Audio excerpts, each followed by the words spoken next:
welcome to this week's Story Time with Beth. We've been reading Charlie and the Chocolate Factory by Roald Dahl every Friday, and it's been getting very exciting recently. We're up to chapter 13, so let's see what happens. Chapter 13. The big day arrives.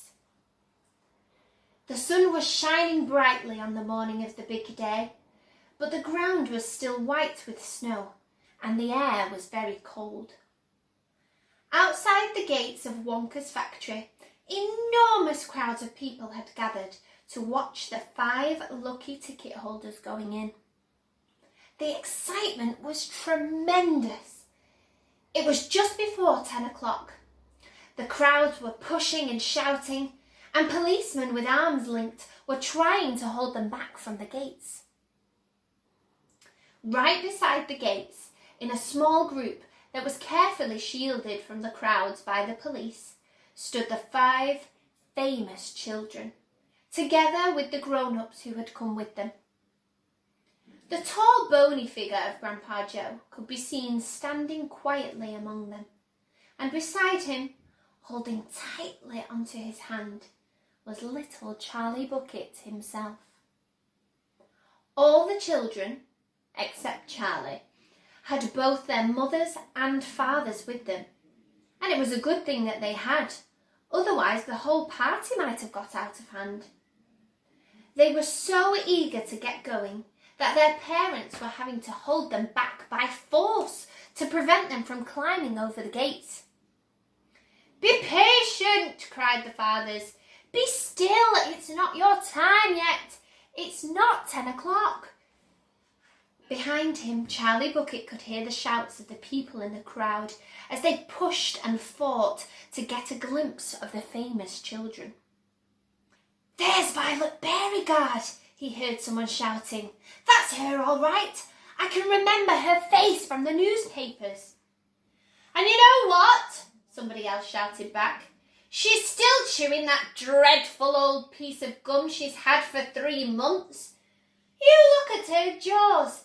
They're still working on it." "Who's the big fat boy?"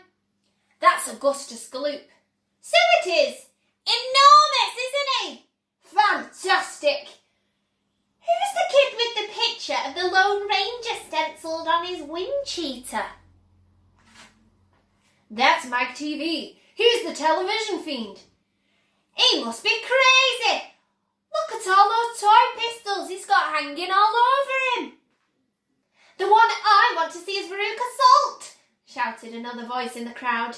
"She's the girl whose father bought up 500,000 chocolate bars and then made the workers in his peanut factory unwrap every one of them until they found a golden ticket.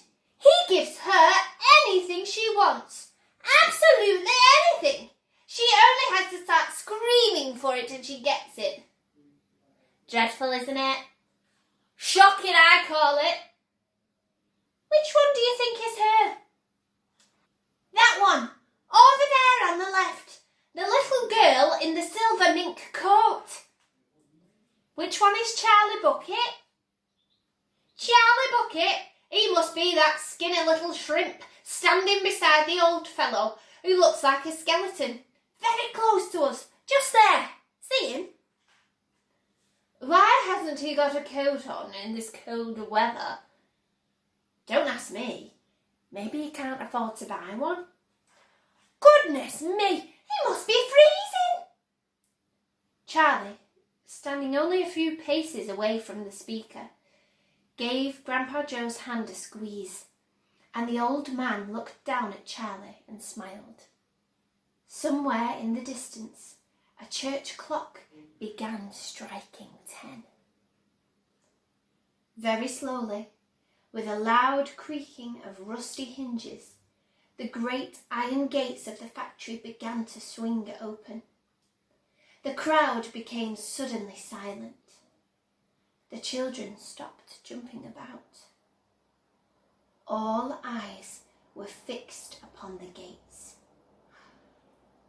"There he is!" somebody shouted. And so it was. Well, that was chapter 13 of Charlie and the Chocolate Factory by Roald Dahl. I wonder what's going to happen once they enter the factory. We'll have to find out next week. I'll see you then. Bye-bye.